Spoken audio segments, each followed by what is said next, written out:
Hey, greetings, everyone. Happy Monday night. And I'm just going to double check my sound. I think we're good. And good to have you here. Good to see you all. And let me just say hello to those of you who are sitting in the chat room. Audrey, good to see you. Nice to have you here, the big cannoli. Let's see. Oh, you're working late? You hope to pop back in. I appreciate that. Thanks for putting up the links to my site. And Lewis, how you doing? June, good to see you. Sue's always good to see you. And Gemma, how you doing? And TT, just in time. Yes. I was on time. I was perfect timing. I'm sitting here 5 minutes ahead of time, and I thought I'm going to go make myself a cup of coffee. And then the coffee maker didn't work, and it didn't work, and I had to re-switch it and unplug it. And by the time my coffee's brewing, it's already 9:00. So there you go. Nigel, good to see you, sir. And Mark, Sinner Saint. And Fran, good to see you as well. Joyce, welcome, everyone. And as you're lining up in the chat room, I appreciate your being here. And let's see. Oh, that is not a message from the group. That was something totally different. So I want to thank you for being here. It's been a gorgeous couple of days here in western Wisconsin. As most of you know, I live out in the sticks. Not too much in the sticks. Small town, Wisconsin, about 45 minutes from St. Paul, Minnesota, and about an hour from Minneapolis. So Rocky Stucci, as you all know, is on with me, and I am on with him at 11 o'clock tonight. Midnight out east, so that's exactly 2 hours from now, and our show kicks off. So I want to invite you to be there if you aren't planning on it already. And we have Professor Robert Bauer is with us tonight. I think it'll be an interesting conversation, to say the least. And so that's going on. I don't know if Rocky's in the room. If he is, shut up. If he isn't, shut up when he gets here. That's the respect we give him. And I want to tell you that it's been a lot of fun doing the readings on these books. We're on Chapter 8 of Exodus Reality tonight. And this was a book for those of you, not too many in the chat room who are new to it, but for those of you who are listening to this new, this is a book I co-wrote with a good friend of mine, John Ward, who is a British archaeologist living and working in Luxor, Egypt. They have a big site, Gebel El Silsila. And by the way, if you haven't seen this, it's been a while since I've mentioned this, I think. I'm going to type it into the chat room. Friends of Silsila.com. All right, that's John Ward and his wife, Dr. Maria Nilsson. That is their site for their archaeological site and their digs and all their work in Egypt. So you can go check them out at your leisure. I've been there a few times. I enjoy it. As a matter of fact, the first time I went to Egypt in 2013 was to do this book with John. We courted my publisher, New Page Books, who I had done 2 books already with them, as those of you who've been listening know. The Rise and Fall of the Nephilim and The Secret History of the Reptilians. And then John and I had our 2 different theories on the biblical Moses and look at him historically. And that, of course, is what this book is all about.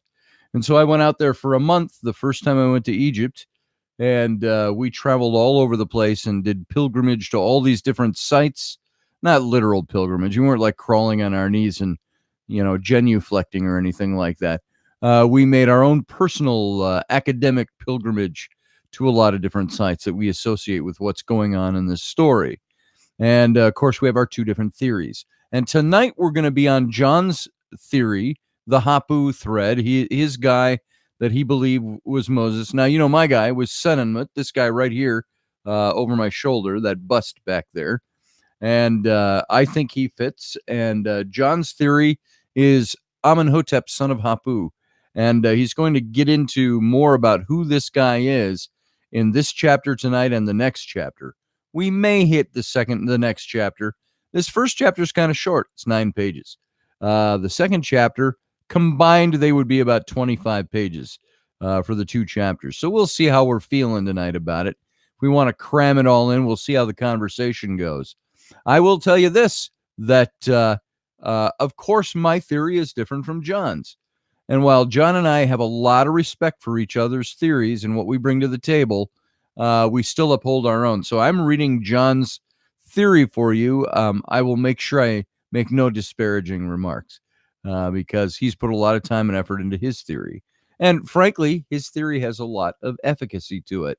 But I tend to think a little more literal than John does about the character and about the history. As I've said before, John's a bit of a minimalist when it comes to the biblical story, meaning he thinks that the story is probably true somewhere down in the middle of things, but that the story played out as legend and myth, and that there were archetypes and so on. I tend to believe that the story probably has more historical efficacy than that, and a little truer to the text of the scripture, without necessarily, abiding by the faith issue. And so that's what my theory is set up on. So tonight, I'm going to read one of John's chapters. Team Sonnenmut, go Lewis. There you go. We got a letter from, I'm trying to remember who exactly it was. It was one of the churches. It might have been something with, and I don't know why I should be forgetting this, other than I haven't reviewed this in my own head for a while. But after the fact, we got a letter from somebody who was the head of, it was the Episcopal Church or something. It's something where John had attended and he knew some of the people there, had done some work for them. And they went through our manuscript and wrote for us. They said, wow, we really appreciate John Ward's theory and all the work that he's put into it. We have to come down and say that we agree more with Scotty's theory. I think that's probably because I adhere a little closer to the biblical tale and have found that I think that history and that tale mesh very well. So I remember John was all excited getting this letter, and then he called me and he read it and he said, well, there you go. So, all right, tonight now, without further delay, it's now 9:10. We got 9 pages to read on this chapter. And if we have time and if everybody would like us to keep going, we'll do it. So we'll hit the next chapter. So Becky, good to see you here, by the way. Michelle and June, I can't remember if you were here a little bit earlier or not. Tried to say hello to everybody as they pop in. Spartan, good to see you. Glad to have you here again. Jason Rios, good to see you, sir. And I'm just going to go back through. And Cynthia Lowry, nice to have you. All right, everybody. Cup of shut up, says Nigel Worsley. I always, it's for some reason rolling my R into an S and then an L. I don't have a speech impediment, but I create one for myself when I do that. So here we go. Let's get it rolling. Chapter 8, the aftermath. Now, if you remember John's theory, he bases the foundation of his theory is all based on the breaking of the walls of Lake Malkata. And this is the one event that he says is probably the trigger point for the historical, what became to be known as the Exodus. That there was a great tragedy in Thebes, way down south, about 400 miles down the Nile. The ancient capital of Egypt was Thebes. And it's of course where you go today. Thebes is Luxor today.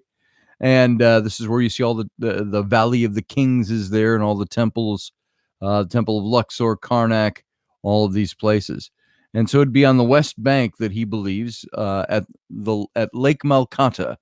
They had canals all running back in there, and Lake Malkata right now sits a good 2 miles, I think, off of the Nile itself. But they had the canals going back there, and during inundation, the river could go almost all the way back there and flood all that area. And the king's palace is right on the edge of Luxor there. You can go to the ruins of that today. The palace of Amenhotep III. It's right on the edge of the Sahara, right at the edge of the Theban Mountains as well. And this big man-made lake, which you can still see from the air. Again, if you go to Google Earth, you'll see it. There's a place I can send you coordinates and things like that. But you just go a little southwest of Luxor on the West Bank, and you'll see this place. And there's two little villages built up on the ruins of the walls, the different corners now. An enormous lake that was man-made and connected by canals.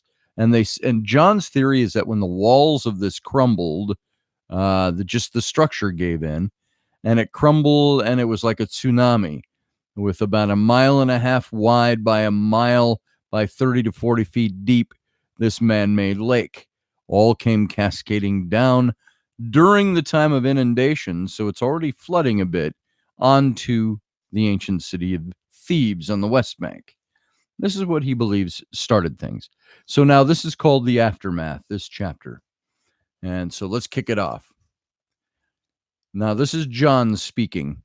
It's easy for me to see how the invited Hebraic scholars in Alexandria during the Ptolemaic period may have based their biblical 10 plagues upon, or the very least, been inspired by, such a scenario as the one in chapter 6. And he's referring back to his chapter 6 in this book of the walls coming down. And of course, he's speaking when he talks about the Hebraic scholars in Alexandria. He's talking about in antiquity, in the 4th and 5th century. I think it was the 4th century BC. I know it was the 4th century BCE. It was the 72 rabbis who went, and they're not sure if they were invited or if they asked to be invited by the Greco-Roman pharaoh of the time, the Greek pharaoh of the time. I'm sorry, not Greco-Roman. Ptolemy II, who allowed them to come into the Library of Alexandria, that famed library, and rewrite the Hebrew scriptures after the sack of Israel by Babylon in the 5th century. And now in the 4th century, they're there doing the rewrites and reconstructing these scriptures. And so that's the reference John is making here. All right, one must not overlook the fact that nature itself is an act of God, and therefore adds credence to the Exodus story. In doing so, it bolsters the faith issue that surrounds the questioning of the biblical narrative, if indeed the scenario took place. So the plagues within the pages of the Exodus can be attributed to the horrific set of circumstances that followed the natural calamity, from the locusts migrating in on the eastern winds from Asia to the blowflies that bred on rotting corpses of both human and animal as they lay out in the Egyptian sun to decompose.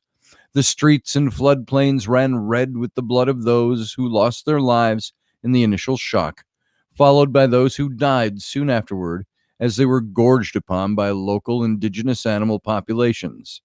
The crops and other vegetation were either destroyed during the event, and they were eaten by those who sought a food source. These and many of the 10 plagues could be attributed to the events and those that preceded the disaster to the last plague, which has become known as Passover. Could be a direct correlation to the overall devastation and its associated fatalities. During the 18th dynasty, in particular, the years of 1359 and 1352 BC, there was an 80% solar eclipse over Thebes, and in the latter years, a total solar eclipse in the northern territories of Egypt. Could these solar eclipses be attributed to the darkening of the skies? In Exodus 10:21, the eclipses are referenced. Then the Lord said to Moses, "Stretch out your hand toward heaven, that there may be darkness over the land of Egypt, darkness which may even be felt." Now, I will just say as a note here, John is saying that these eclipses are referred to in Exodus 10:21. We don't know that, as John himself would probably say. This is what he is surmising happened. He's saying if this is the fit, then maybe the plague of darkness is what Exodus 10:21 is referring to, is actually one of these eclipses. Now, regrettably, there's not enough space within these pages to discuss the current scientific research being carried out by various academic institutions regarding the possible effects of increased solar activity and its effects upon the Earth's climate. Could it be that at that time, Earth was experiencing a solar maximum, a 12-year solar cycle that has its maximum and minimum? The impact it would have had upon the climate of Africa would increase the rainfall in Ethiopia, which had a direct impact upon the Nile's flood levels downstream in Egypt, and the embankments of Thebes would be unprepared to deal with such an increase in water levels, eventually succumbing to its terrible fate. So one might ask, are the effects of the disaster an inspiration for the 10 plagues of Egypt? We have no clear archaeological evidence to support this theory, but I believe that there was a catalyst for the political and spiritual breakup of Thebes during the reign of Pharaoh Amenhotep III, just after his 31st regnal year.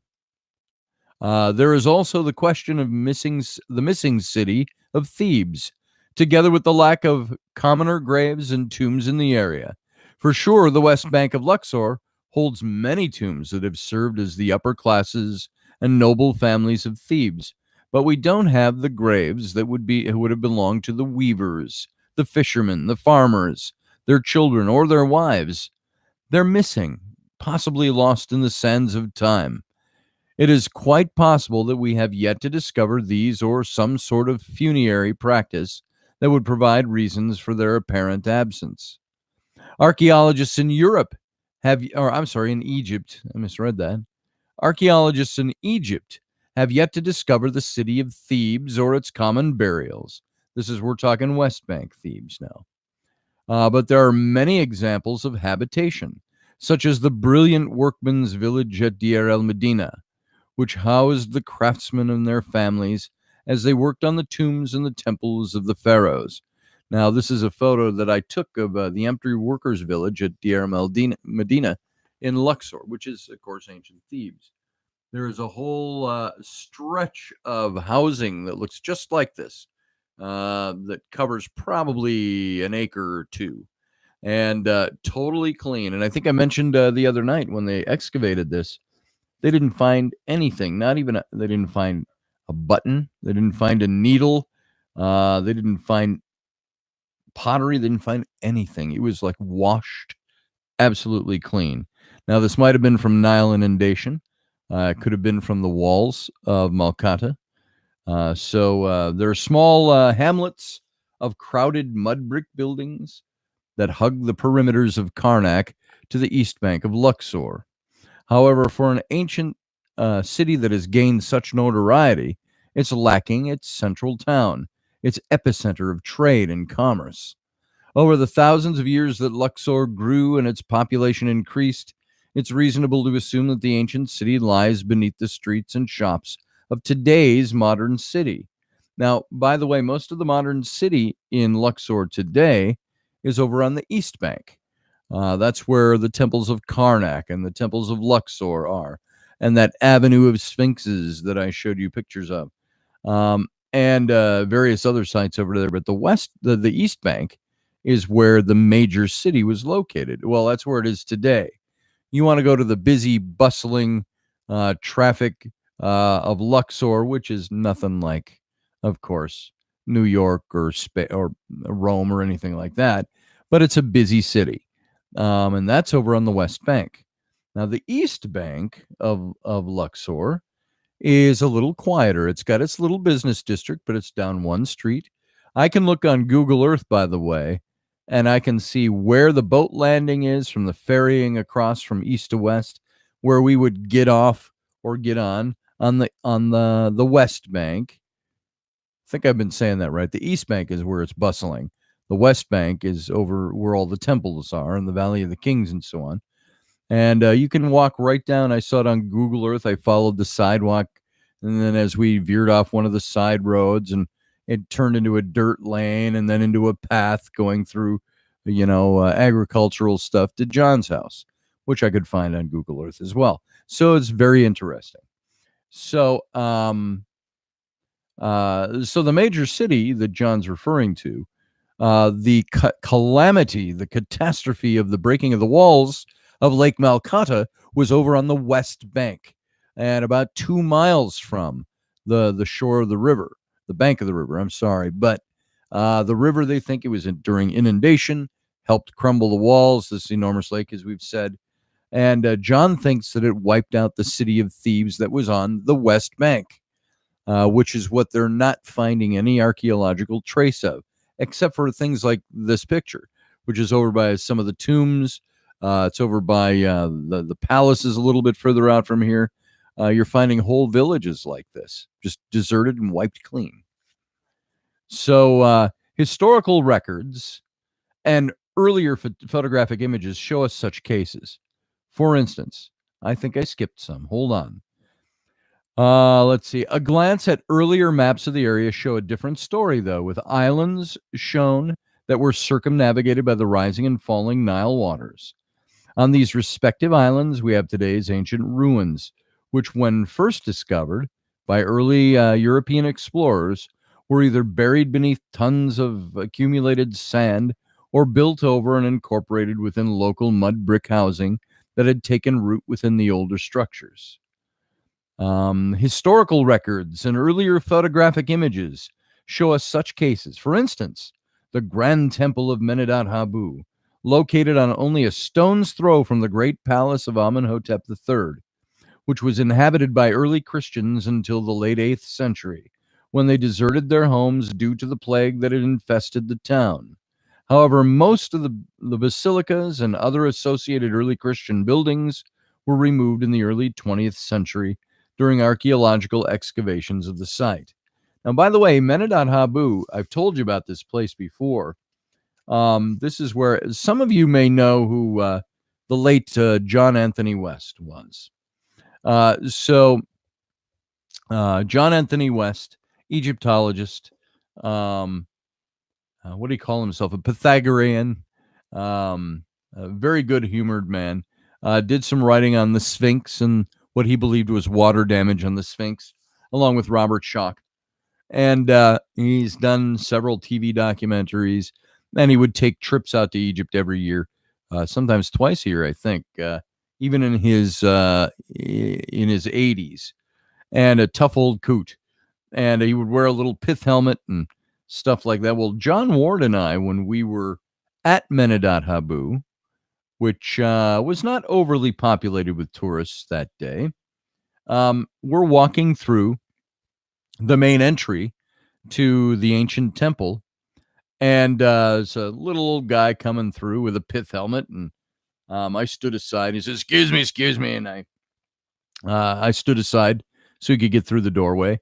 And he passes, and John looks over at me, and he says, "Do you know who that was, brother?" He says, "That was John Anthony West." I said, "You got to be kidding me." And I wasn't paying attention. And so we walked over and introduced ourselves. And sure enough, John Anthony West, pith helmet and all.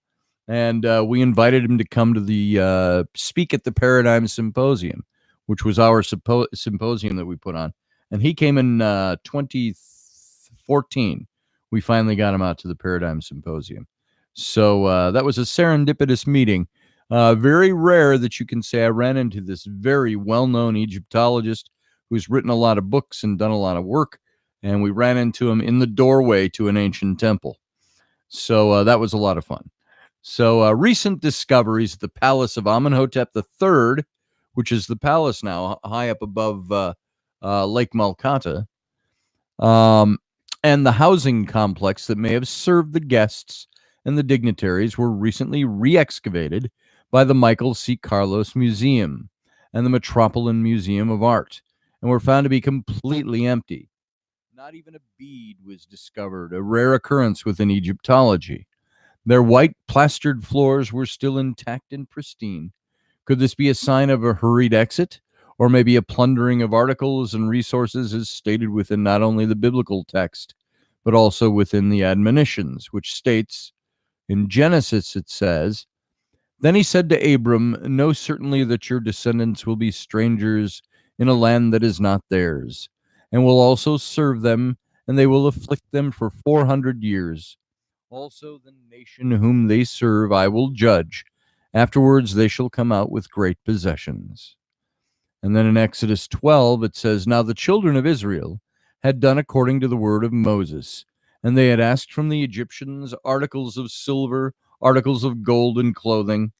And the Lord had given the people favor in the sight of the Egyptians, so that they granted them what they requested, and thus they plundered Egypt. Well, they make that sound so polite and nice. In essence, after the 10 plagues, the plague of the firstborn, um, it says God said, "You go ask the Egyptians for their stuff, and they'll give it to you." And the Egyptians were like, "Here you go, sayonara, see ya, take whatever you need." Then in Admonitions of an Egyptian Sage, it says, "Oh, but the face is pale." And then there's some missing text. "Oh, but they," and missing text, "what the ancestors foretold, which has reached fruition," in the missing text. And so this is in the Leiden Papyrus 344. So I'm not sure exactly, there's not enough text there to know what the context is, but John believed that this was contextually fitting into the possibility of the Exodus and kind of the raping and pillaging of the towns when they left. The Admonitions of an Egyptian Sage, together with other notable ancient Egyptian texts are included with the collective terminology of the wisdom literature and have apparent associations with later biblical texts. It is fair to suggest that the Hebraic scholars in Alexandria were aware of these sacred ancient texts. Could it be that while in the great library of Alexandria, they took the opportunity to read through some of the texts as a means of background research?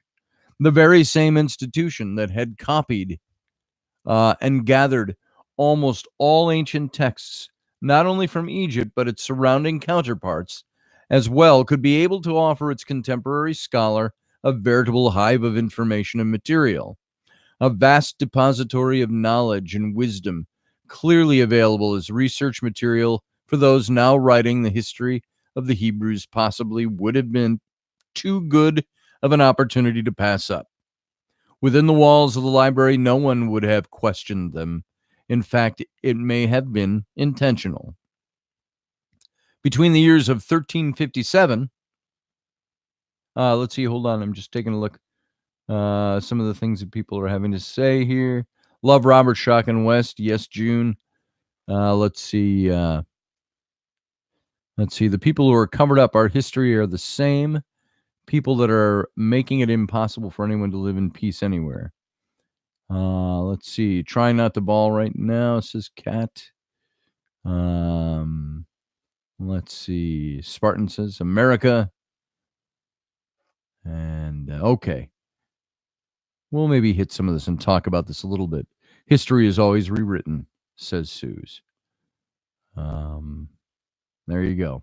Not crazy to say, the Patriots to Lewis, he says. Lewis had said, is it right for me to say it's crazy how the left is destroying our history here in America by removing monuments and destroying history books? You know, I will comment on that. No, you're not crazy, because that's exactly what's going on. And this is something that you see with sometimes with radical thought, is the idea of wiping out what people know and replacing it with what they want you to know. I have found that those that decry and are the first to call fascist operate under fascist practices themselves. Blinders, folks. Keep your eyes open on this stuff. All right, enough politics for right now, because I could get going, and you don't want me to do that. So let's move on. The very same institution, let's see, where did I leave off? Okay. Between the years of 1357 and 1356 BC, Thebes was still undergoing a tremendous building program that had really begun at the beginning of the Pharaoh Amenhotep III's rise to the throne after the death of his father, Pharaoh Tutmosis IV, when he was a child. The people of Thebes had witnessed the development of not only royal palaces and temples, but also infrastructure, trade, and other social resources that had placed Thebes as the main port of trade and the capital of Egypt over the usually favored city of Memphis in the north. One cannot argue the splendor of the private tomb tombs of the nobles that line the Theban mountains in modern-day Luxor. As a matter of fact, they're still unearthing tombs there they've never seen before. Last summer, they unearthed another tomb that was almost fully intact, and the painting still bore rich colors in the Valley of the Nobles in Thebes. Going on, let's see where I left off. I think I stopped in the middle of a sentence. Other social resources that have placed Thebes as the main port of trade and capital of Egypt over the usually favored Memphis in the north, which is where I think the Exodus took place from, the capital in the north in Memphis. Their exquisite art and depictions of everyday life are an invaluable source of archaeological material for those who are piecing together the history of that period.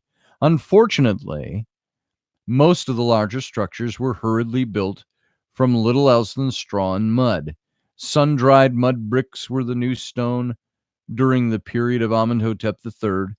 It was a resource that could be manufactured easily and in great abundance in short period of time. As we read in Exodus 5:7, "You shall no longer give the people straw to make brick as before. Let them go and gather straw for themselves," said the Pharaoh.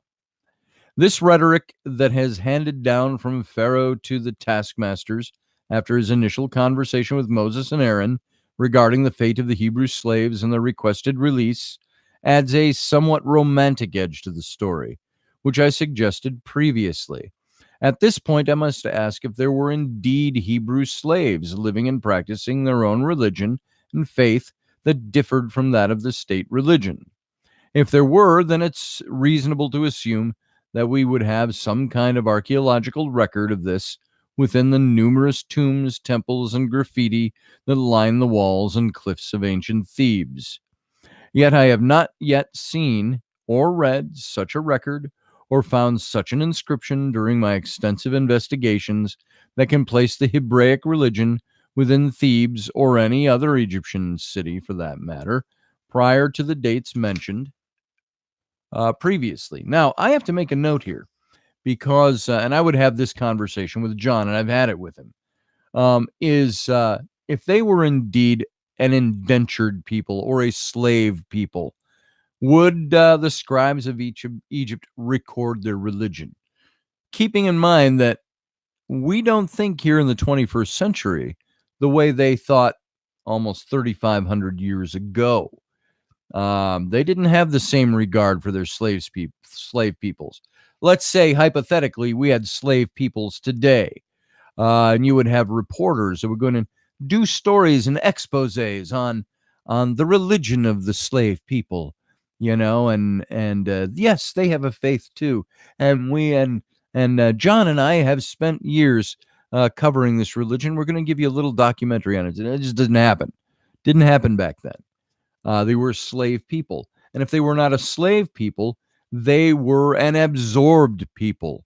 Remember, as I said when I read some other portions of the book, is that I believe when we were talking about were the Hebrews really slaves in Egypt, I think that perhaps there are a lot of cues in the Old Testament story that seem to indicate that they may have been an adapted people. They were Egyptian. They were Hebrew or Israelite, Canaanite by blood, but they were what's the word I'm looking for? It's not absorbed. It's not. You know what I'm trying to say. They were a people that had assimilated over a couple of 100 years to 300 years in Egypt, and they were now Egyptians. Iowa X, good to see you, by the way. Little call out there. I saw you out of the corner of my eye. And so the people, and you look at, it's like I used the example really quickly of the golden calf. Here they are, they're having trouble. They don't like Egypt. Moses is gone. He's up in the mountain. They make Aaron build them a god. Build our god for us. And they built a representation of Hathor, the Egyptian calf goddess or cow goddess. And that to me says that the people were very Egyptianized in their thinking and in their religion, even their spiritual practices. And this is why Moses was so pissed off after that. And this is why he codified Judaic religion after the fact. Let's see. Could it be that they were not in Egypt? This is John's theory now. The biblical names of Pithom and Pi-Ramses together, remember the two cities that Ramses II built on top of Avaris, the city that I believe was inhabited by the Hebrews. Those two cities, together with Goshen, only add to the confusion, though these are cities that dwell close to the borderlands where migrating families and other immigrants would have settled with Egypt's lands. Scotty has, here he references me, Scotty has already discussed the history behind the said biblical names and their association with earlier biblical text. Even Scotty disagrees with me. I don't remember that being there. Even Scotty disagrees with me and places his own theory of Exodus within the area of Memphis in the north of Egypt, toward the modern capital of Cairo today. But it does raise the important question. If the Hebrews were in Egypt, then where is the evidence to support this? Why has there been such a lack of supporting archaeological material if we're to take the biblical narrative as correct and accurate? Now, there are some things I didn't know about when we were writing this back 6 years ago and back in 2013. And one of them we've talked about here. It's knowing about the city of Avaris, which I think is not even mentioned in this book. I wasn't aware of the excavations at Avaris. And Avaris being the city that is beneath Pithom and Ramses, or Pi-Ramses, what is known as that. And those cities in what is approximately the land of Goshen in Egypt were the treasure cities, it says in the book of Exodus, of Ramses. And now Ramses II, that's why he's always been pegged with being the pharaoh of the Exodus. The problem is that the dating system for him puts him 150 to 200 years too late in history to be part of the Exodus story. So then it's found that the cities he built, that it says the Hebrews built, was actually the city of Avaris, beneath the cities of Pithom and Ramses. And those cities, or that city, is the city referenced. But by the time, 1,000 years later, the 72 rabbis invited to the Library of Alexandria were rewriting the Hebrew scriptures after everything was destroyed and in the captivity of Babylon. They're rewriting all of this stuff, and they'd forgotten the named places of these cities. And the named place that they knew of now was Pithom and Ramses. Oh, that's the cities 1,000 years ago that were built by the Hebrews, when in actuality, they built the city of Avaris, which had been taken down or crumbled or deserted, and Ramses rebuilt them. And so, or reclaimed them and put his own name on them, which he was wont to do. So I think there's plenty of evidence that exists that there was at least Canaanite culture in the Nile Delta region. And you find that with the Hyksos, which we've talked about, plenty of Asiatics or the Canaanites who had dwelt in, who had moved to, emigrated to the Nile Delta region for hundreds of years prior to the Hyksos period. Then I believe Joseph, you could call him Joseph Bar Israel, Joseph Bar Jacob, Joseph Bar Yachav, the son of Jacob, Israel, of course, was sold into slavery, as we covered that in the book so far, and his family migrates there once he's become the Grand Vizier.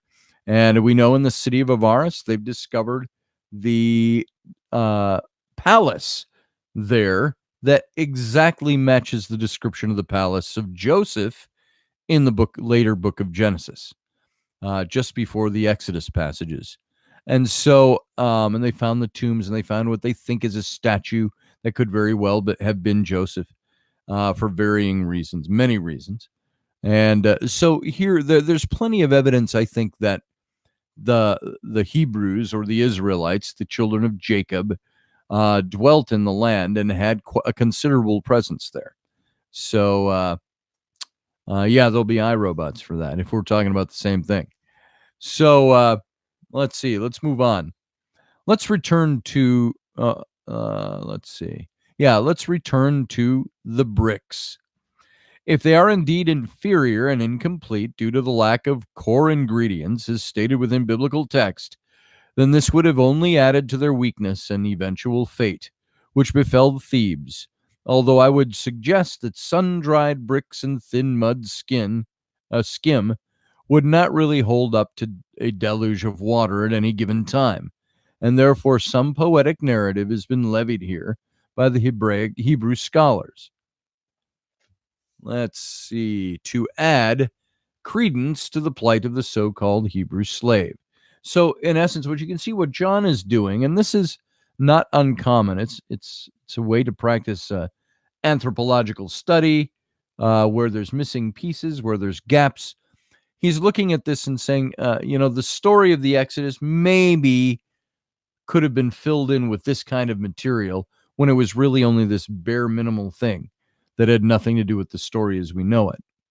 So many ancient structures within Egypt today are built from original mud brick and have stood the test of time and nature's wrath, held together with little more than a mud adhesive and a few interspersing layers of reed. The mud brick structures that can be observed today are usually 3 to 4 meters in thickness, and due to their intense width and weight, they held together for more than 3,000 to 4,000 years. Now, here, and I showed this picture earlier, a different picture of this in a different reading.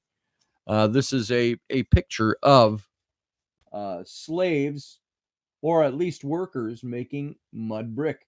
You see here the piles of sand and dirt and how they're forming the mud bricks the same way they do today. Little wooden form, and they form the mud brick, smooth it over, and lift the form off the top and let them dry in the sun. They're carried off. And then here's a little sacred lake, by the way. So all of this stuff you can still do it the same way today. Let's see. During the Ptolemaic period, when the Hebrew scholars were invited to Alexandria, they would have observed many tremendous structures that were entirely built from mud brick. The ancient city of Sebenitis, possibly one of Egypt's largest recorded mud brick structures, which stood centrally between Alexandria and Cairo, is but one example. Local legend has it that the Holy Family stayed there, we're talking Mary, Joseph, and Jesus, during their flight into Egypt. However, it was this very legend that met its fate during the Middle Ages when it was razed to the ground by the embittered Muslim population, completely wiping it from the historical record until early European archaeological excavations began. Another fine example of ancient mud brick structures has to be the enclosure wall of the Karnak Temple, which surrounds the entire complex, rising in some areas to more than 10 meters in height and in excess of 3 meters in width, forming a wavy pattern that is supposed to resemble the waves of the River Nile. If one looks closely at the mud brick enclosure wall, one can clearly see that it has been built in sections. This is probably an architectural necessity due to the sheer size and weight of them. Even during our joint research expedition in 2013, when Scotty joined me in Egypt, we embarked on making our own mud bricks with great success, I might add, though it was nowhere near as arduous as it would have been for our characters in ancient Thebes or the cinematic depiction during Cecil B. DeMille's epic movie The Ten Commandments. It still produced the required outcome. So there you go. I used mud to fix the ceiling in the bath of an old rental house. More things change, the more they stay the same. Ain't that true, brother? Mud is that universal adhesive if you do it the right way. Let's see. I was going to just flip over to where have I got it? I think it's where I was going to see if I had any pictures of the walls at Karnak in here. I don't think I do. I got plenty of pictures of Karnak. And I've got pictures I took specifically of the walls. Well, they're sections that are, some are elevated and some are a little lower, and it gives this wavy effect as you walk around. And there's a huge complex of temples. So, And you've seen it 10 times here during the readings of this book, but there's John and I making mud brick in Egypt. And again, because I don't have the software working the way I wanted to yet, this is the way I've got to show you. But there we are, standing a little over ankle deep in mud, and straw being added, and we're stomping out in mud, drinking our coffee, smoking cigars, just as the Hebrews did. All right. Next section in this little chapter, an apocalyptic migration. So, how can such an apocalyptic outcome have bearing upon the biblical Exodus? The suggestion that the main. Here, I got to take a drink of coffee. Hold on.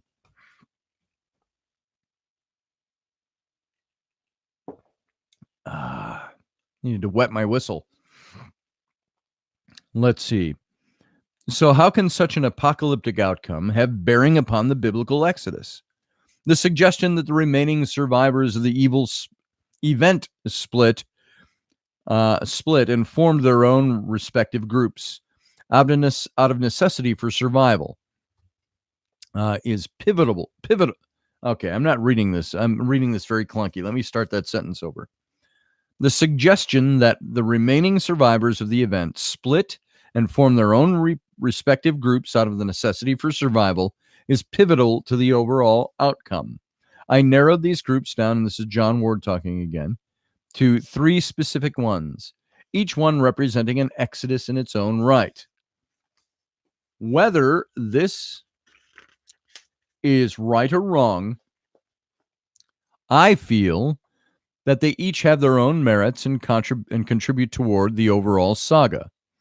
Group 1 laid the blame for their apparent situation at Pharaoh's feet, and in doing so sought the reassurance of someone who could lead them to safety and security, which was lacking in their current lives, and was required if they were to survive this terrible ordeal. This is a combination of various smaller groups that left the ruins behind them and sought to rebuild their lives in the neighboring gnomes. Group 2 remained loyal to the royal household and helped with its rebuilding.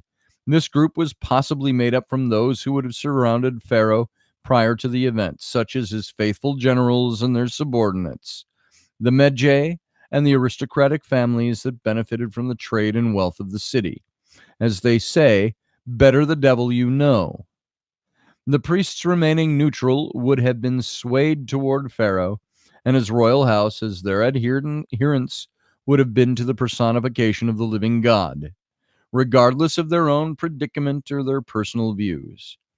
And yet there would be others, Group 3, who would find solace in a new religion and a new God, one who would rise through the ranks of the pantheon and take the place of Amun-Ra as the definitive god of the Egyptians. This is, of course, the cult of Aten and its famous historical Avid supporter Akhenaten, the heretic king. Later, he would lead a collection of spiritually broken people searching for answers that were no longer being offered by their existing faith. And may I answer this question in case it's coming into your minds already? No, Akhenaten is not Moses. There, I've said it. And Akhenaten, of course, we all know his famous son, King Tut, by his funerary tomb. It is well documented that Amenhotep IV, the younger son of the pharaoh, had begun building the city of Akhenaten in the northern deserts of Egypt during his supposed co-regency with his father, Pharaoh Amenhotep III. Although the co-regency theory is hotly contested among scholars, it is somewhat accepted at the same time, as it facilitates other historical events and inaccuracies that have not been substantiated due to the lack of archaeological evidence. The death of his older brother is one argument that truly has not been resolved. His tomb has yet to be discovered, and there is no other evidence to suggest his death as either natural or before his father's first said festival. Amarna. The new gleaming city of Akhenaten was almost completed at the time I suggest for the Exodus. It would have provided a more suitable location for the new capital of Egypt, affording the necessary shelter and basic needs required for those who would follow him and his newly emerging cult. Although the deity Aten had been worshipped in ancient Egypt for many years prior to Akhenaten's claim, the fate of Amun-Ra and the Theban priests of Amun would develop and ensure the coming months and years ahead. As history and archaeological records have shown us, the rise of the heretic pharaoh has, for some, captured their imagination and is seen by many as the father of monotheistic religion after abandoning the traditional Egyptian polytheism. Not to mention his association with many New Age theories suggests his apparent likeness to Moses, and that he indeed led the exodus out of Thebes. The theory close to this was promoted by Sigmund Freud, and was considered by many mainstream Egyptologists of the time. The character of Moses was possibly an Atenist, high priest who, after the death of Akhenaten and subsequent destruction of Akhenaten, left with a collection of devout Atenists to explore and expand their general spiritual idea of monotheism, and in so doing, led to the formation and origin of the Hebrews within Israel. At this juncture, I would like to suggest that Akhenaten did lead a group of survivors to Akhenaten, or Amarna, in the northern deserts in the wake of the disaster that befell Thebes. From there, he would eventually lead Egypt as its pharaoh, and in essence, lead the third Exodus. But for those who neither followed Akhenaten to the new northern capital, city, nor remained with his father, the beleaguered pharaoh, or sought refuge outside of Thebes and neighboring cities, their choice was one of hardship and sacrifice, one that would endure the test of time and be written about for thousands of years to come. I refer here, of course, to the great biblical Exodus, or at least my version of it. But who would have led these weakened people? Who possessed the knowledge and wisdom to carry out such an endeavor? Who had experience with arranging such massive movements of people across desolate environments? And who had geographical knowledge of the eastern areas of Egypt? And he leaves that chapter done with that question. But you can see the title to this next chapter, which is his, is Amenhotep, son of Hapu, the true Moses. That was the title of his chapter, and I said, okay. I said, I'll argue with you on that one, but we'll let it stand to show your cocky smarminess. And it was just a joke between us. So Amenhotep, the son of Hapu, is the next chapter, chapter 9, the true Moses. Now, folks, here's a question for you. That brought us up to that starts on page 171. And that chapter takes us all the way up to, hang on, wait for it, 171 through 187, which is 16 pages. We just read 9 pages. And it's taken an hour, 50 minutes to do 9 pages. Do you want me to continue? Those of you sitting here in the chat room, or if you don't want me to continue, you can just exit and your numbers will decrease from the totals here. But if you want me to continue on, I'll continue on. It's 16 pages, and that chapter is John's theory set forth on Amenhotep, son of Hapu, the guy that he thinks is the one true Moses. So there you go. Monday night, what else to do, says Iowa X. Continue, says June. I feel like I'm asking for, come on, give it to me, praise me. That's not what I'm doing. Just asking if you want me to go on, because I can go on. You always think of Bob Marley's Exodus. There you go, Kat. Nigel has to go to work. So sorry to hear that, Nigel. While you're working, we'll all be sitting here in frozen and kind of not radio time. And let's see. Brian is listening. Good to see you, Brian. And Mark says, go for it. That's enough to say, let's hit it. Nigel, sorry you got to leave. But as you know, you can come back and hear the archive of this. It'll be up on the page. All right, folks, let's continue on then. Let's just hit it, shall we? This is chapter 9 of the Hapu thread. This is John Ward's chapter, and it's really the first chapter that really sets forward his candidate for the historical Moses, just as my Senenmut chapter did. So Senenmut back there over my shoulder, the bust back there, you listen on and humor John. All right, here we go. In my opinion, says John Ward, there is only one man who could have carried out the Exodus, and this is where I would like to introduce you to my main character, the one that I suggest the Hebrew scholars use as a role model for their Moses character. He possessed all the attributes I've mentioned in previous chapters. He is well known and revered among his peers, which were few given his age, and he was also well respected by Egypt and its diplomatic neighbors due to his longevity. He was a capable explorer and a great sage, having trained in the sacred halls of both Memphis and Thebes.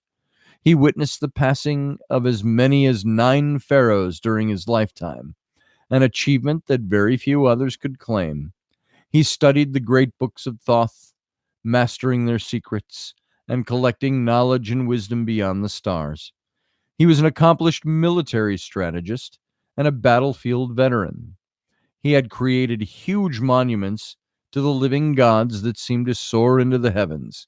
He had transported megalithic blocks of stone that mesmerize and capture our imaginations even today. He was a successful healer and a great magician. He had conversed with the gods face to face, as one would to a friend. See where John picked that up, where Moses said, I spoke to God face to face as a man speaks to his friend. John picked that up for this. So he wrote prolifically and had read most, if not all, the sacred scrolls within the great libraries of the temples of Egypt. Amenhotep, son of Hapu, fills the sandals that no man could ever fill, and accomplished deeds that no one has accomplished since, in my opinion. However, there's little archaeological evidence about this great man before his climb to fame and fortune in Thebes during the 18th dynasty. Born in the city of Athribis in 1440 BC in the south of ancient Egypt, his mother, Idit, Idit, later became a Hathoric priestess known as Hathoridit, the Justified. His father, Hapu, was referred to as the living herald Apis. It was the much earlier pharaoh Amos, one of the founding fathers of the 18th dynasty, who began bestowing hereditary titles of rank to commoners. Hapu's descendants were examples of that, allowing his family to rise. And the sentence cuts off there, but there's a couple of pictures I can show you here. I took these pictures of John. This one is at Karnak Temple, and this is our guy, Amenhotep, son of Hapu. It's on the back side of the Temple of Ptah at Karnak Temple Complex, Luxor. It's off the beaten path. You can't really see it. We were there because we could visit his archaeological pass. Got us into places people can't see. This is kind of all around the areas that you can't really go wandering. And there's a carving of Hapu. And this is also, I believe that's Hapu there, unless it's Amenhotep. Yeah, this is the tomb of Ramos, or it's another form of Ramses. Ramos is Ramses, Ramoses, the vizier to Amenhotep III in the Valley of the Nobles. This is just a stone's throw from John's house, and we were there a couple of times, and that's Amenhotep III. You can see him, his face up at the top. And John was just pointing him out there. So, here we go. I don't know what I'm reading there. He takes his diaper off and puts it on his head. I missed what that was about, but so we'll let that one go. Let's see. Hapu's descendants were examples of that, allowing his family to rise through the ranks of the aristocracy in the coming years. By doing so, it afforded Hapu the education that propelled him on a journey that we are still marveling at some 3,400 years later. Let's see. This is the famed. By the way, this is the famed Imhotep. Remember him from the Mummy movies, Imhotep. This is Imhotep and Amenhotep, son of Hapu, at Karnak. This is that same wall carving that John had been sitting in front of. So that's Imhotep and Amenhotep, son of Hapu. All right. We know much of Hapu's career through the translation of texts that adorn his statues and other inscriptions that have been dedicated to him, mainly after his disappearance circa 1357 BC. During the Greco-Roman period, some 1,000 years later, he was deified as a god of healing and coupled with Imhotep, the great architect of the Third Dynasty, who had been deified by the Greco-Roman community as a god of healing and magical powers.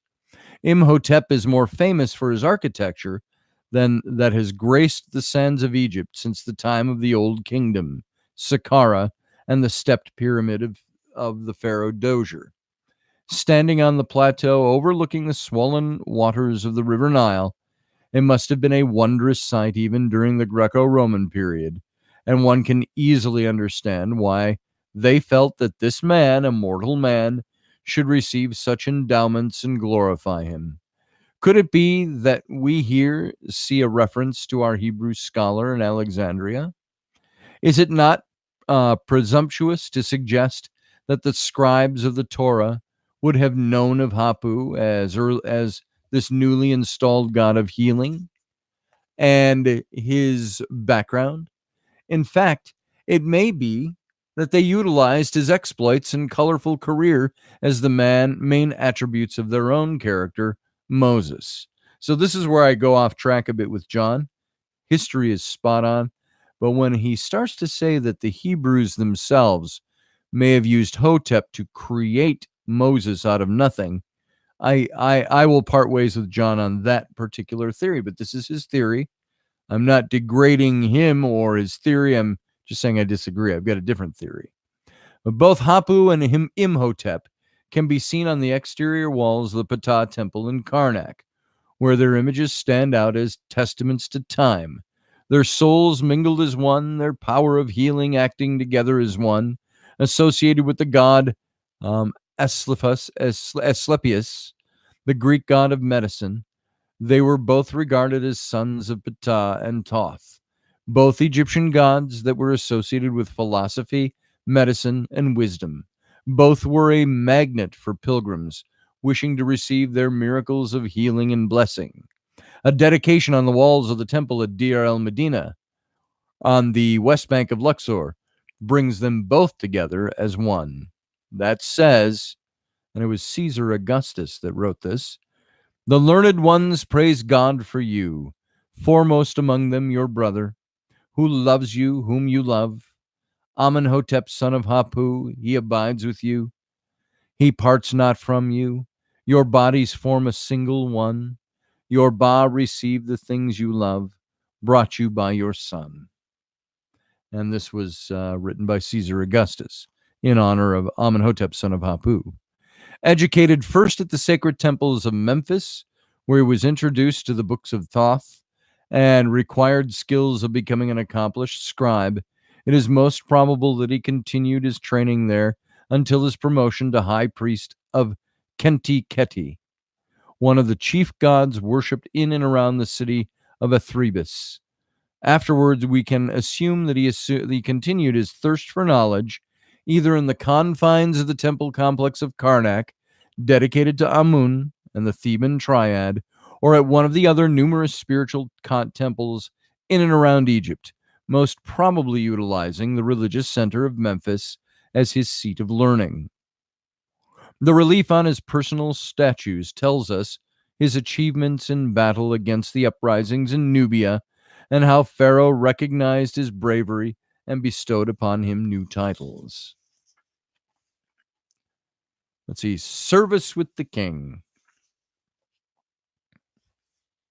Make sure I know where I'm at here. Okay.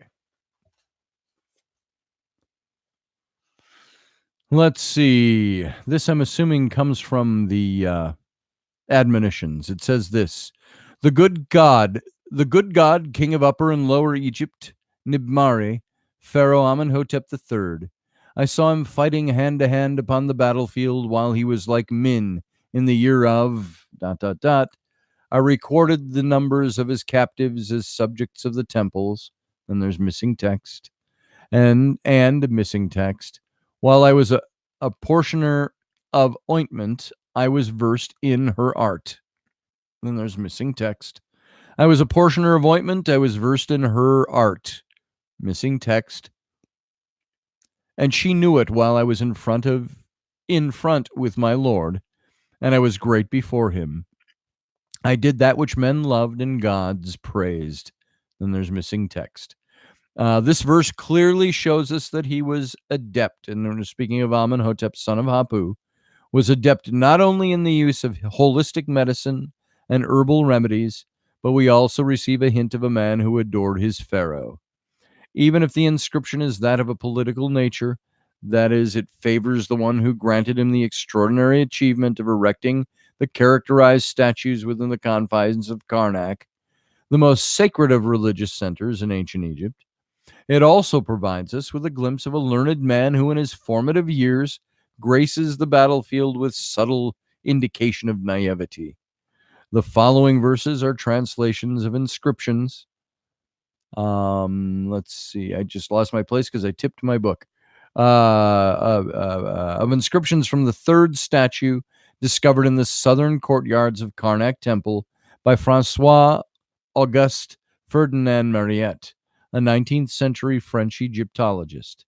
These translations were done by one of the fathers of Egyptology, James Henry Breasted, an American archaeologist and historian.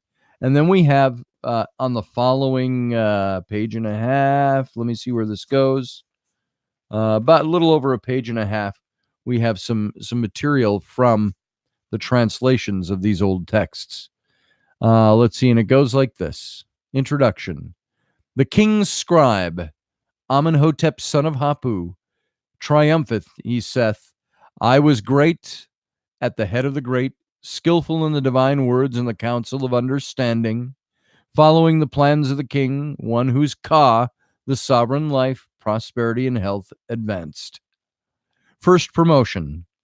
The good God, king of Upper and Lower Egypt, Nimari, Pharaoh Amenhotep III, firstborn son of Harakat, praised me. I was appointed to be inferior king's scribe. I was introduced into the divine book. I beheld the excellent things of Thoth. I was equipped with their secrets. I opened all their passages. One took counsel with me on all their matters. My Lord again showed favor to me. Oh, this is his second promotion. My Lord again showed favor to me, the king of Upper and Lower Egypt, Nimmare, Pharaoh Amenhotep III. He put all the people subject to me, and the listings of their numbers under my control, as chief king's scribe over recruits. I levied the military classes of my lord. My pen reckoned the numbers of millions.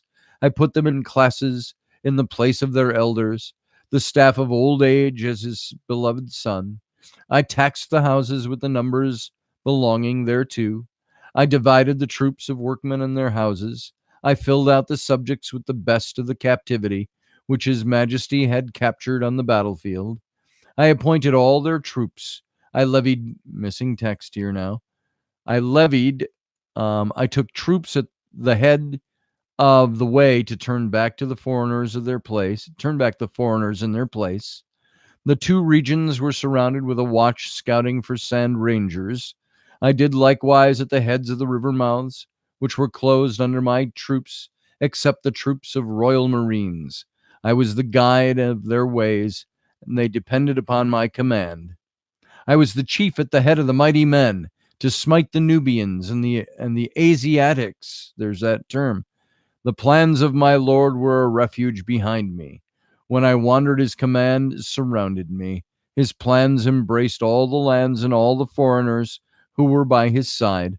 I reckoned up the captives of the victories of his majesty, being in charge of them. I did according to that which he, the Pharaoh Amenhotep III, said. I followed according to the things which he commanded me, and I found them excellent things for the future. Then his third promotion. My lord a third time showed favor to me, son of Ra, Pharaoh Amenhotep III, ruler of Thebes, the sun god is he, to whom hath been given an eternity of his jubilees without end. My lord made me chief of all the works. I established the name of Pharaoh forever. I did not imitate that which had not been done before, or that which had been done before. I fashioned for him a mountain of great stone, for he is the heir of Atum. I did according to my desire everything, his likeness in this, his great house, with every precious stone, enduring like the heavens. There was not one who had done it like of like of which since the time of the founding of his two lands. I conducted the work of his statue, immense in width, taller than his column. Its beauty marred the pylon. Its length was 40 cubits in the august mountain of great stone at the side of Reamun. I built the 8 vessel. Hold on, I want to make sure I didn't skip a page. Yep. I built an 8 vessel. I brought it, the statue up the river. It was set up in this great house, enduring as heaven. My witnesses are for you, you who shall come after us. The entire army was as one under my control. They wrought with joy, their hearts were glad, rejoicing and praising the good God. They landed at Thebes with rejoicing, and the monuments rested in their places forever. That's all from the writings of Amenhotep II. I'm sorry, son of Hapu. Now, Pharaoh Amenhotep III reigned from 1390 BC to 1352. Most scholars, including me, this is John writing this, place Hapu's reign or return to Thebes at the beginning of Pharaoh Amenhotep III's ascension to the throne. In accordance with my interpretation of the various chronologies, see page 185, which is after this, that would place Hapu's age at 49 years old. So for the next 34 years, he served the pharaoh with unwavering allegiance, following him on the battlefields of Nubia to the newly opened stone quarries of Deir el Birsha and Tura in the prized sandstone quarries of Gebel el Silsila in the south of Egypt, which happens to be John Maria's archaeological site. But it is his age that defines him. Already an old man in comparison to other kindred brethren within Egypt when the pharaoh took office. Now at the grand age of 78, he is still organizing the grand festivities that celebrate the first said festival of the pharaoh. The sheer amount of responsibilities resting upon his shoulders must have been immense. Yet he accomplished the task easily, and we see his prize resting in the halls of Karnak. At the age of 80 years old, he was granted the great accolade of erecting his own personal statues within Karnak Temple. As we have already discussed, the following is an inscription upon the worn papyrus that resides in the lap of his statue, translated by Siegfried Morenz in Egyptian religion. It says, "You people of Karnak, you who wish to see Aman, come to me. I shall report your petitions, for I am indeed the messenger of this god. Pharaoh Amenhotep III has appointed me to report the words of the two lands. Speak to me the offering spell, and invoke my name daily, as it is done to one who has taken a vow." Having stared at the soft and beautifully carved statues myself, says John, I can imagine how mesmerized one would be when embraced by such strong faith and belief, his head slightly bent toward the ground in an act of reverence. Then there are the scrolls that lay open in his lap, worn smooth by the numerous pilgrims that have touched its surface, similar to the acts of pilgrimage.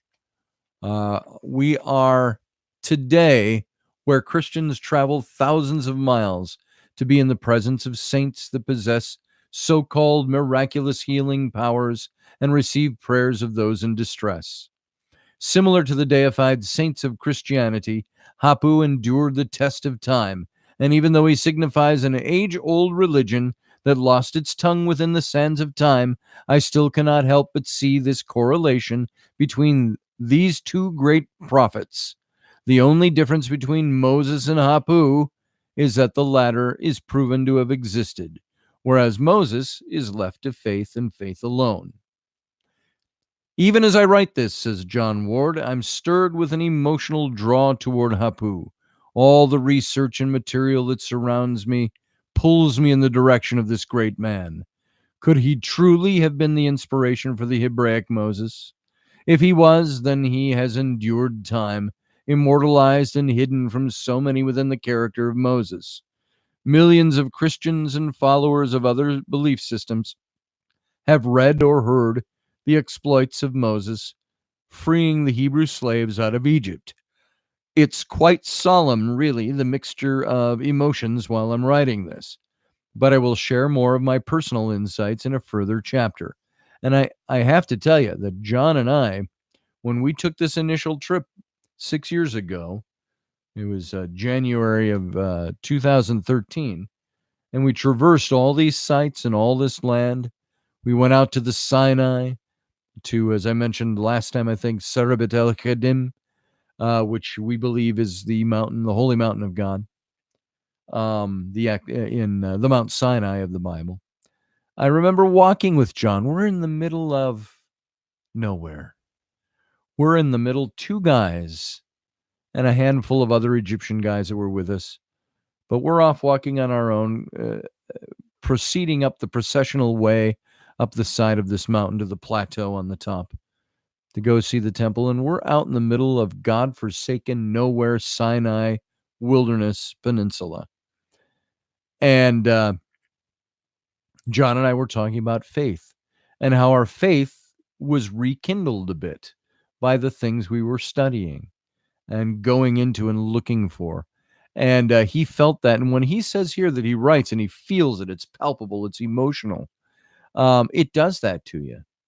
And our being there in Egypt. And of course, he lived there most of the year. And he was a stone's throw from everything he wanted to go see. And he spent so much time there trying to figure things out, trying to work through things, doing his research, doing his writing, and so on. And when we were together out there, we did the same things together. And you do get a palpable feel for what it is you're researching. And this is, if you had heard some of my stuff on Senenmut that was not associated with this book, but in talking about the experiences I had at the tomb of Senenmut, yeah, there is great emotion there that's underneath it all, where you say, I remember standing at the tomb of Senenmut, saying out loud, Senenmut, are you really Moses? Moses, are you really Senenmut?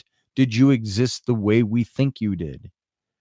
And I invoke certain people even yet today just by rekindling those emotions. So it's very interesting stuff. I'm going to stop there. I'll keep going off on that. But let me see where I left off here. At the age of 80, granted the accolade of erecting his own. Okay, here, I think this is where I left off, but I'm not sure. Let's see. Gabal Silsila, I mentioned, the sheer amount of responsibilities resting upon Hapu's shoulders must have been immense. At the age of 80, he was granted the great accolade of erecting his own personal statues within Karnak Temple, as we've already discussed. The following is an inscription, and we read that. Having stared at the soft and beautiful carved statues myself, says John, we read that. He said, even as I write this, and he's more of this of his personal insights in a further royal, ever to be given the unique, more commonly known as the House of Millions of Years at the west bank of Thebes. It's located behind that of his beloved pharaoh Amenhotep III, where he had planned and built for his highly respected pharaoh one of the greatest palaces to adorn Thebes. Today, the great colossi of Memnon, statues reach rising upward toward the skies, towering over the modern concrete buildings that line the Memnon Street or road, is standing as a testament to Hapu's glorious architectural achievements. While the remains of the temple lay scattered among the dirt behind them. I've got to show you. Believe you saw this picture already. Got this in one of the color sections of the book. But here are John and I with the Colossi of Memnon. You'll recognize them right away. Though that's a Hapu, by the way, right there, one of his little statues. And there's the Colossi of Memnon and John and I in between. Those things were massive, or are massive. If John and I were standing in the lap of either one of those statues, we could probably take a good 10 to 12 paces, wide, manly paces across the lap. So that gives you an idea of the size. So there was one of these pictures where there was a guy up there working. That wasn't this one. So somebody up working on cleaning up one of the cracks. But that's the Colossi of Memnon. All right. Let's see. His mortuary temple, unfortunately, stands in complete ruins today. A few scanty limestone blocks lay idle and lifeless on the desert floor, overshadowed by the great mortuary temple of Menedot Habu. It is said that his temple was adorned with a pyramid and fronted by a grand lake that welcomed and accepted the visiting pilgrims who wished to place offerings to him. Today, a restaurant stands where this lake would have once graced the desert floor. One can only imagine the splendor of arriving by barge along the canal systems and it finally entering the lake itself, juxtaposed by its natural environment. A fitting architectural achievement by this genius. However, all was possibly lost in the Great Flood. We're talking about this deluge. And what remained was later destroyed by either the angry mobs of the ruined city or the Atenists who had singled out Hapu in their quest to eradicate anything and everything to do with Amun-Ra and his beloved disciples. One of his mortuary texts has survived the test of time and is handed down to us again, giving us an insight into this mortal man who became a god. And there's more to this chapter, but I wanted to mention, he mentions that this temple is across the road from a restaurant. I've mentioned that during our reading. It was Mohammed's Cafe, and it was all open air. Let's see, what would you say? There was a, what do you call those? It's a roof, but it's not a roof. It doesn't really protect you from anything, as the sun can shine through. And open air cafe, little dusty. You walk right out the front gate, and you're on this dusty road. You walk 10 feet across the road, and you're in the ruins of Amenhotep, the son of Hapu's shrine, which has been pretty much razed to the ground. Not much left of it. As John said here in the book, a few limestone blocks, scattered ruins, and mud brick. And this is just right out the front door of this little roadside cafe, which is built into the residential area. It's like you're sitting on a dirt alley that's on the edge of the desert. And literally, you walk out the gate, you're in the desert. And so that's this picturesque little place. So now the mortuary edict inscribed on the limestone stele. Now this is another, in this chapter, 1.5, almost 2 complete pages of this inscription. And I'll read this, and then we got about 2 pages left to this chapter. And they go like this. The mortuary edict inscribed on the limestone stele. Year 31, 4th month of the first season. Now, what John is doing here, by the way, trying to establish for you the kind of guy Amenhotep, son of Hapu, really was. Then there's all these writings about him, the kind of person. And these are the things that he uses to bolster his claim that he believes Hapu was an archetype for Moses, as opposed to Moses being an actual guy.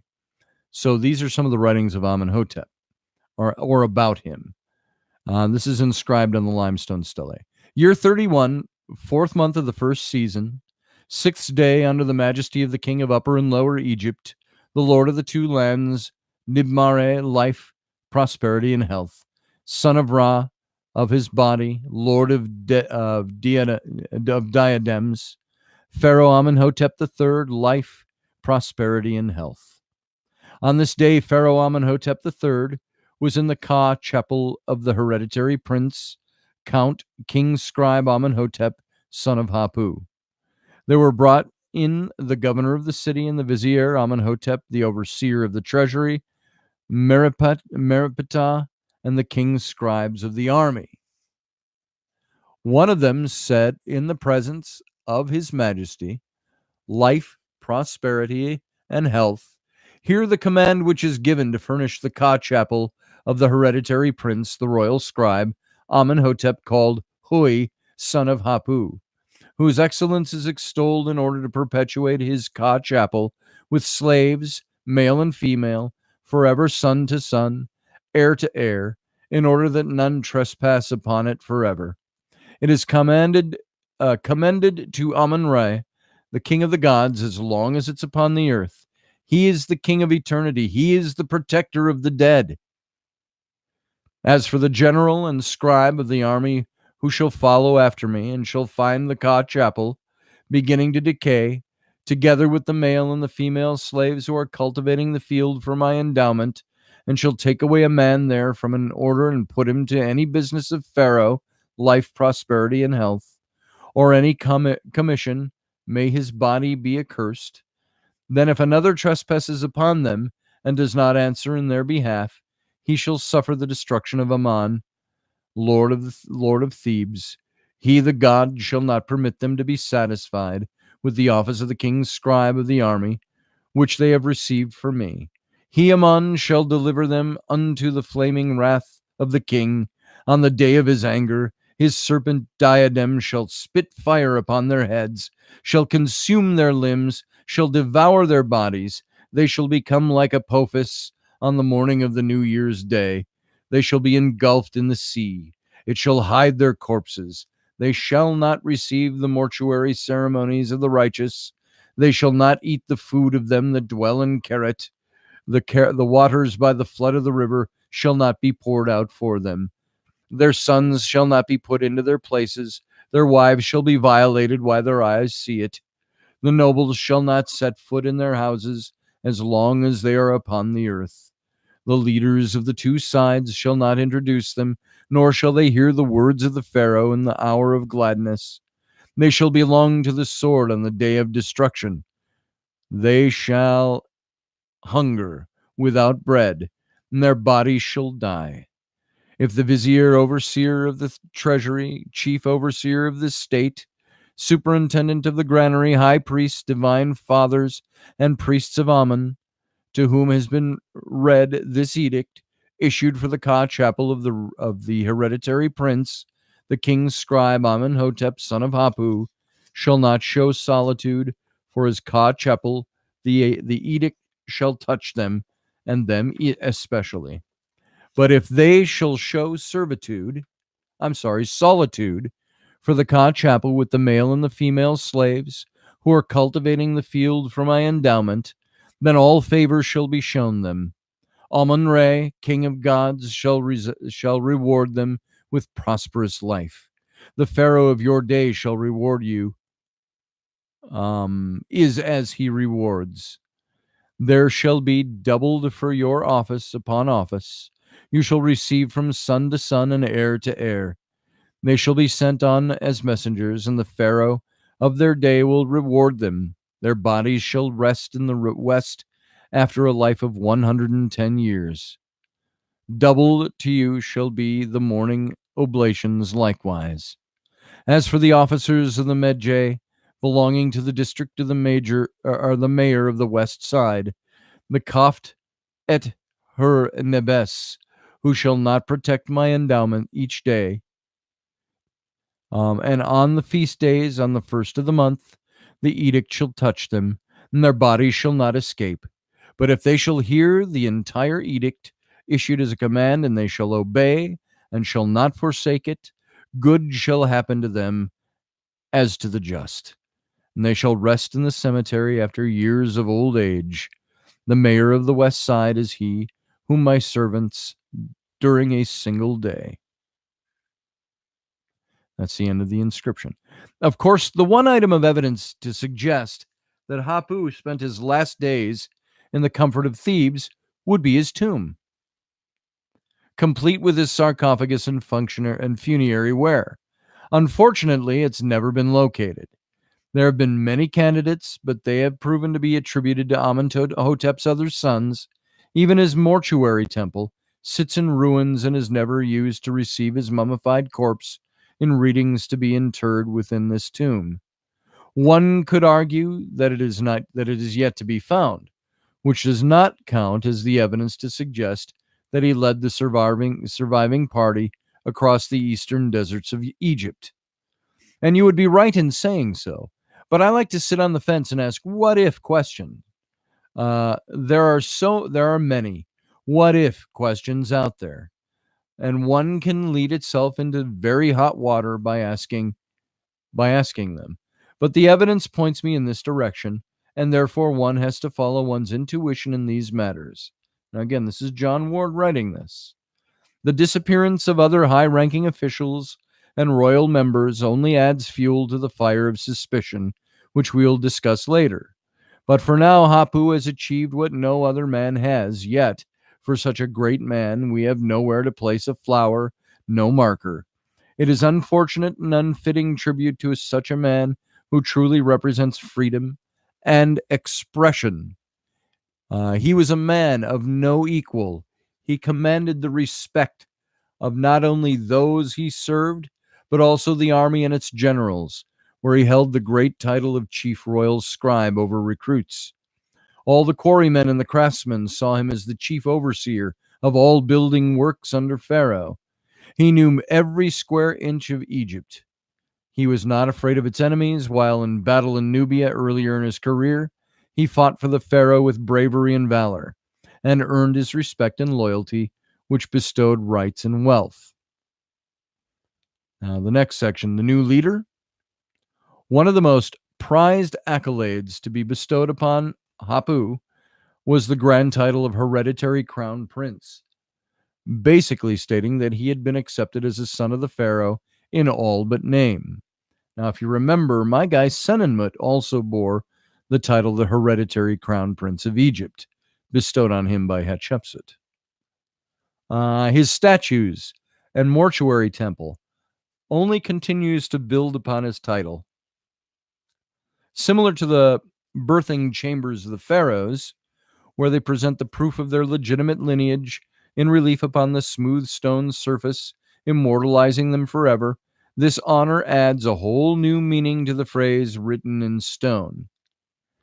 But this title represents even more. It's reasonable to suggest that the survivors accept Hapu as their new leader, based not only upon his character and reputation, but more importantly, his obvious acceptance by the current living god. Even though he sat in disgrace, the pharaoh did represent Amun-Ra. This recognition or royal approval would have been, I believe, a kind of royal stamp or a seal that guaranteed Hapu the powers to intercede and possibly even lead these sorrowful victims on a behalf of the royal household. It may have been suggested that Hapu take the royal children, the rightful heirs, to the safety of the eastern deserts, away from the harm where they would build for themselves a new life, and return to Thebes to claim their rightful position as heads of the royal household when it was more conducive to do so. Indeed, hidden among the chaos of Thebes, with the four groups deserting the sinking ship, it was probably wise to leave. Akhenaten was on his path of destruction. The mobs and lawlessness were increasing, and the neighboring cities were unable to offer the security and aid any longer due to the continued flow of immigrants from the capital city of Thebes that were stripping their limited resources. Therefore, migrating eastward would have been the better option, an apocalyptic migration out of necessity. an exodus of Egyptians who felt insecure and unsafe in their own environment, seeking and desiring peace. The last section in this chapter, the chronology of Hapu. On page 185, I include a chronological list of Hapu based on the dates provided by Ian Shaw's The Oxford History of Ancient Egypt and other eminent scholars within their respective fields of expertise that have contributed to the ongoing development of ancient Egyptian chronology. By the way, I built this chronology, this chart for John. This is, if you get the book, you can see this, and it just gives you the chronology of the man's entire life, the kind of person he was, his accomplishments, and so on. This is to John, the lineage of the man who was used as an archetype for Moses. Let's see. With added notes and theories that I have accumulated into this somewhat basic but informative list, it follows the life of Hapu from his birth in Ethribis to the possible death at the grand age of 120, which I have placed at his figure to correspond with the age given to Moses within the biblical scripture. The pivotal date at age 80 is inserted, as too are the dates of his other inscriptions within his own lifetime, thus proving that he did surpass the great age of 80. But whether he continued on to the 120-year figure is pure speculation. I have merely tried to correspond with the recorded age of Moses, which the Bible lists as being 120 years old when he died. The last set of inscriptions that we have as archaeological evidence of Hapu's evidence are located at Gebel el Silsila on the eastern banks. 2 badly damaged naoi and several stelae that once were adorned by both Hapu and his beloved pharaoh Amenhotep III date to around the 35th regal year of the pharaoh, squarely placing Hapu at the site in 1357. You know what I'm going to do, by the way? When I get this software working the way it's supposed to, and we're going to do, I'm going to give you a little walkthrough. I've got pictures of all of this stuff. I wandered way out on it was on the east bank of Gebel el Silsila, way up into the spoil heaps and the hills and into the rocky crags and so on. And we walked out to this little speos of Seti I. We found the little naos of Amenhotep, son of Hapu, and this line of all these other shrines, and they were all up in the kind of the mountains in these little plateauy areas, the low mountains off the Nile River. And we walked up back in there and I did a big photo essay of all these places. And I've got all these pictures, and we'll go through them one of these days very soon. Perhaps when we're done with this book, we'll do a little visual tour, and and we'll set that up, and we'll all take a look. The last set of inscriptions that we have as archaeological evidence of Hapu's existence are located at Gebel el Silsila on the eastern banks. It's talking about the naoi. I read that. By both Hapu and his beloved pharaoh Amenhotep III, date to around 35th regnal year of the pharaoh, squarely placing Hapu at the site of Gebel el Silsila in 1357 BC. At the grand age of 83. Note that I have placed the set of 4 exodi between 1357 and 1356 BC, the 35th and 36th years of the pharaoh, respectively. The date of 1357 BC is also associated with the possible 8th co-regency year of Amenhotep IV, prior to him changing his name, as I suggest within the chronological list. The stone from Gebel el Silsila may have been quarried for the construction of the temples to the Aten at Karnak, or for future developments for the pharaoh. Either way, we will never know due to the severe damage inflicted upon the relief of the items at Gebel el Silsila, both contemporary with the unmerciful attacks carried out by the Atenists and later eradication at the hands of Vandals. I lied. There is one more section at the end of this chapter: erasure and relocation. We return to Thebes' historical texts and archaeological evidence, which provides us with material that suggests the events and characters that were involved in the ultimate rise to power of Akhenaten, his followers, the Otanists, who defiled and closed the great religious temples of Egypt, vandalizing their inner sanctums and destroying the name of Amun Ra in their wake. I, for one, says John Ward, can see and understand the anger and the resentment in their actions as they squarely laid the blame for the death of thousands of Thebans directly at the gates of these vast centers of religious worship and great power. The old gods had failed them, and they sought revenge in their grief. 15 years would pass under the reign of Pharaoh Akhenaten and his devout cult followers. From the safety and seclusion of his new city of Akhenaten, years of royal edicts declaring the eradication of the names of not only the old gods, but also those who followed them, as they had blindly carried out their orders from the living personification of Ra, the Pharaoh. This total erasure shows that Akhenaten had not only control over his flock, but also the allegiance of the army and the royal Medjay, enabling him to carry out his devastating commands without the hindrance from the established old guard. These point to either the continuation of the supposed co-regency, as suggested by some, or the ultimate death of his father, Pharaoh Amenhotep III, thereby handing the wealth of Egypt over to him. Although there is an historical character that is remiss from this scenario, Crown Prince Tutmosis, who was the rightful heir to the throne of Egypt. He disappears from history at around the 31st regal year of his father, the pharaoh, circa 1361 BC. I propose that he did not die, as many have suggested, even without the evidence to support such a theory, as his tomb has yet to be discovered, along with any historical text that proclaims his early demise. I would like to offer another possible scenario, in that he fled Thebes with Hapu as one of the royal representatives, together with his oldest sister, the Princess Sitamun, leaving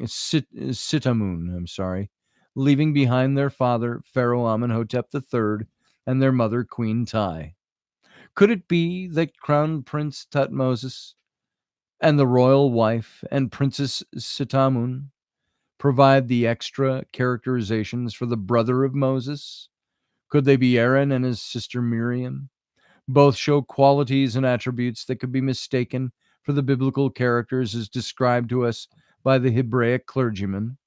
It was Princess Sitamun who presented her to her grandparents, either before their death or afterward, as part of their funerary wear, a set of stunning gilded chairs that depict the dwarf god Bes playing the tambourine, a musical instrument that is rarely seen depicted in pictorial relief scenes.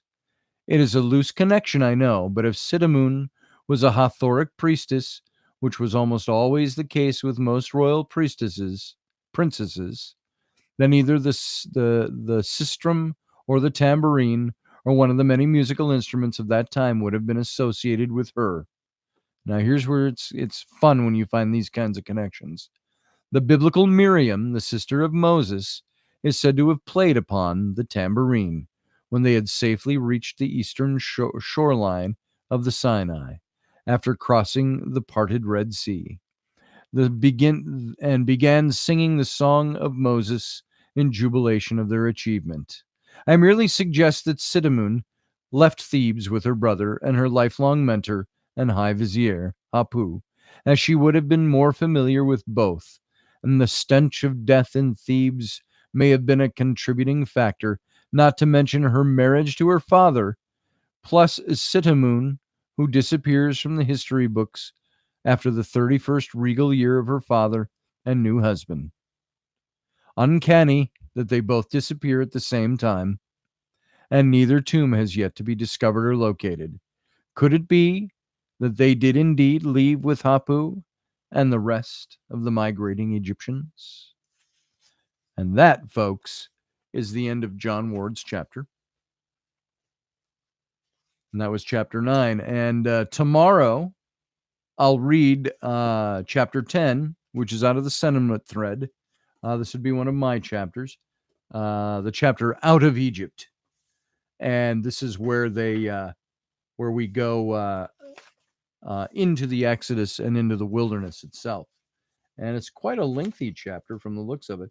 Of course, it's got that 8-page. It goes from 189 to 217, but it does have the big color section in the middle of all that. So it might feel weightier than it is. But tomorrow night should be a fun chapter to read. This is my take on what happened when they left Egypt during the Exodus. So there you have it. That was chapters 8 and 9 of the book. And I've got about 13 minutes before I go live with Rocky. So we'll just take a couple of minutes and I'll just see if there's anything here that I should go back and hit. Let's see. I need to have a meeting in Egypt, says Jama. Similar meeting in the desert. He could be the tour guide. You know, we did that one time. John Ward and I took a trip and we took 13 or 14 people with us to Egypt back in 2014. And we retraced the steps of our little sojourn. And it took about 2 weeks, and it was a fantastic trip. My twin daughters came along on that trip, and other people that we knew, and we had at our fingertips at any time 6 to 8 archaeologists and members of the Egyptian Ministry of Antiquities who were there because of John and Maria's status as archaeologists. We had some amazing people that would take us through some of the sites. And we got to take people to places you don't normally get to see. How many people do you know have climbed a mountain in the Sinai? We had an older couple that was actually not a couple, they were a brother and sister in their mid 60s who came with us. And she walked up the mountain with us. He had a little tougher time. He had to ride up. There's a back way to get up to the top with the sheikh drove him up in his pickup truck. And but we went up there to the top of this mountain, and John had prearranged to have the Bedouins with their camels had brought up tables and chairs and boxes of white linens and white china that we had imprinted on it our logo, the Exodus Reality, for our travel group, and all the food and the cooking. And we all got to the top and we're sitting outside the 3,500 to 4,000 year old temple of Ptah and Hathor and all these shrines to all these pharaohs in the middle of godforsaken nowhere Sinai Peninsula, atop a mountain in the middle of the desert, at a table spread with white linen tablecloths, white linen napkins, white china, and silverware, and the full spread, and a meal cooked for us by the Bedouins there. And it was pretty surrealistic when you think about it. I'll have to show you pictures of that too one of these days. It was pretty crazy. All right, guys, here's what I'm going to do because I got to go on with Rocky in 10 minutes. It was an awesome experience, Audrey. It was absolutely amazing.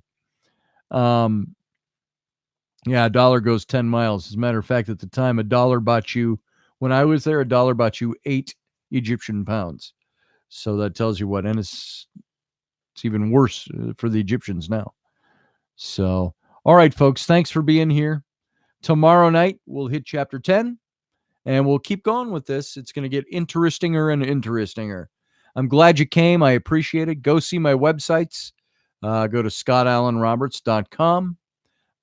You can also you can go to Streaming Talk Radio, streamingtalkradio.com. That's Rocky's site. All of my sites are listed there. All of Rocky's stuff is listed there, and you get to any of our stuff. And we'll see you in about 9 minutes over on Rocky's show. I really, really appreciate your being here. Means a lot to me that you're here.